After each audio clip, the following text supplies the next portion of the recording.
Hi, so I want to show you how you can use your graphing calculator to perform the row operations for you. So I will let you read through some of this up here on your own if you need to refer back to it. It tells you how to enter a matrix, and it does some row swapping, multiplying, and adding. And I am going to go ahead and skip down on this. I'm going to input this matrix down here and there and talk you through how we can do some of these row operations. You have to learn the format of how to type in, like how do I type in that I want to take 4 times row 3 plus, into row 3. Or how do I type in -4 times row 1 plus row 2 into row 2? How do we type that in? So the first thing you have to know is how do you enter a matrix at all? If you hit your second inverse, that takes you to your matrix menu. There are options here. There are preset matrices, and when you first use this part of your calculator, those will be empty. The next area over is the math button, and if you notice under there, it's easier if you will just go up. Here's my times row plus, my times row, row plus, row swap. The ones that we use the most are the times row and the times row plus, these bottom two. But the first thing you always have to do if you want to work with a matrix is edit a matrix in your calculator and actually create it. So I'm going to edit matrix 1. The first thing you have to do is tell it the dimensions. So I'm looking down here, I need a 3 row by 3 column matrix in this case. So I need to type in 3 and 3. And as you can see, it sets me up with my entries.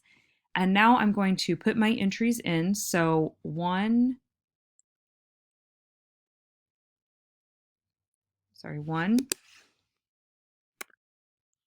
it's not taking it.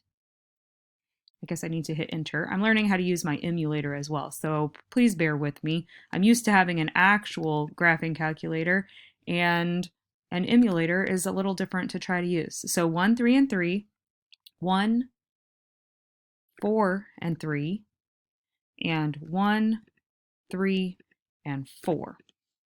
So enter those all in. And now what we want to try to do is how can we do -1 times row 1 plus row 2, because we've got our leading one right here, and we would like to turn these other ones into zeros. So we're going to go through that step. How would we do that? So this is the row operation that I would write out by hand, that this is what I'm going to do. And instead of doing all of those calculations one by one, how can we have our calculator do it for us? Okay, so what you have to do at that point is you have to go back into your second matrix area. Notice now there is a 3 by 3 matrix saved in here.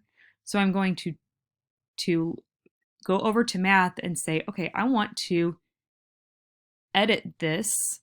I want to perform some math on it. And what I want to do is a times row plus. So I'm going to choose F. Oops. Sorry, you have to quit. You have to go all the way out to your main screen first. I always forget to do that, and then I have to go back in and do that. Okay, so now I can go back into my matrix and say I want to perform math on this. Times row plus. It has to bring you back out to your main screen for your math here. Okay, now how do I write this in? So the first thing you type into here is what you want to multiply by. So we want to multiply a row by the number -1. And then you have to hit the comma. You have to choose the matrix that you want to do this to. So you have to go back into second matrix and choose matrix A in this case. Another comma. Which row is getting multiplied by this -1? That's row 1. So I say 1.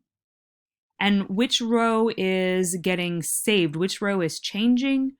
Row 2. You have to close up this parenthesis.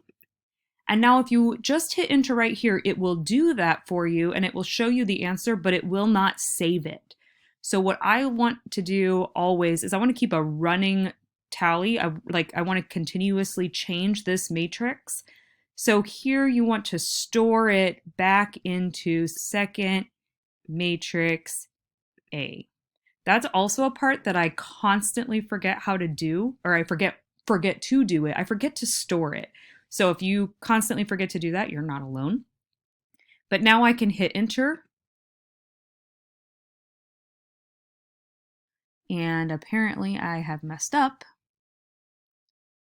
And it's because I hit a minus sign instead of the negative sign. Okay, so you do have to make sure you use this symbol right here for negative, not this symbol. It doesn't like that. Okay, so then I fixed that error. It was an accidental error, but I'm glad you saw it because it might happen to you.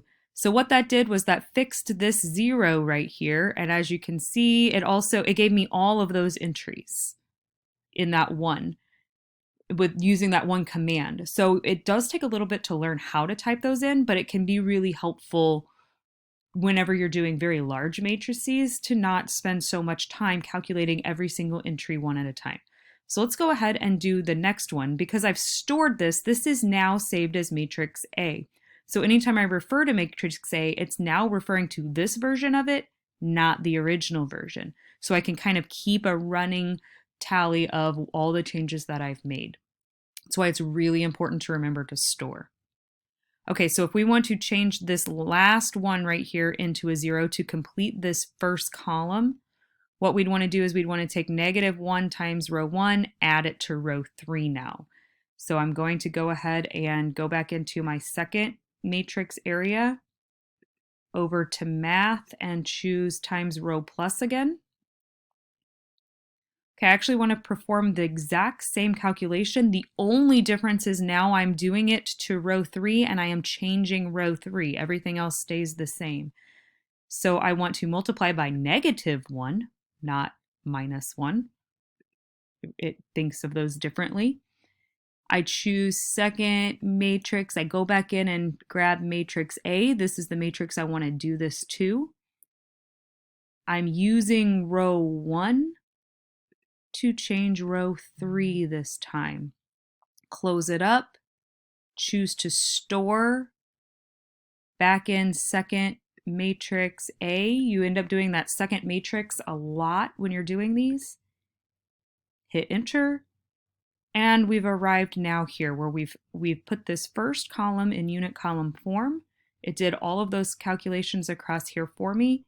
And now I could continue if I wanted to. I could use this, I could just keep moving and keep changing entire rows at once rather than entries at once.